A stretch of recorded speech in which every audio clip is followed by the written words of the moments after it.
On réécoute. Ces attaques ne sont pas des faits isolés.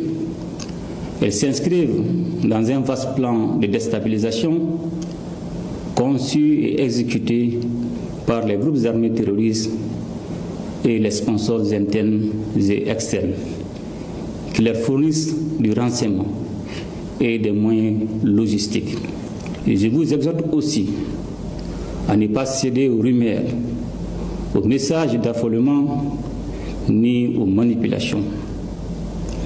Par ces temps qui courent, la désinformation peut devenir une arme au service des terroristes. La synergie d'action au sein de la Confédération des États du Sahel, dont la force unifiée œuvre sans relâche à la pacification de notre espace. Je tiens également à reconnaître la qualité de la coopération avec nos partenaires stratégiques, notamment la Fédération de Russie. La trahison d'un frère est plus violente qu'une invasion. Rien de tout cela n'aurait été possible sans des complicités internes. Pendant que certains passent leur temps à critiquer le général Assimi Goïta, il existe aussi des traîtres prêts à vendre leur pays pour remplir leurs poches. Des Maliens participent activement aux opérations terreau contre leur propre nation. C'est incroyable. À cause de leurs actes, des innocents perdent la vie. Et ce sont pourtant les mêmes qui prétendent vouloir sauver le Mali. Mais sauver le Mali de qui exactement? Eux qui étaient déjà aux affaires avant l'arrivée d'Assimi Goïta.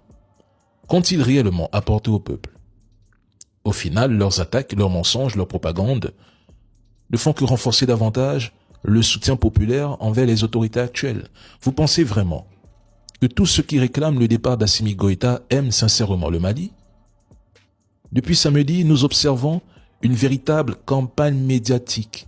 Beaucoup de médias relaient des fake news, donnent plus de visibilité aux attaques terreau qu'aux condamnations de ces crimes. Ils offrent une tribune au terreau, diffusent leur propagande. Depuis plusieurs jours, ils répètent que la Russie aurait fui le Mali. Pourtant aujourd'hui, cette même Russie affirme participer activement aux opérations aux côtés des forces maliennes et explique qu'il s'agissait simplement d'un repli tactique, ce qui est une stratégie militaire logique dans certaines situations. Mais le Mali vaincra. Force aux Maliens.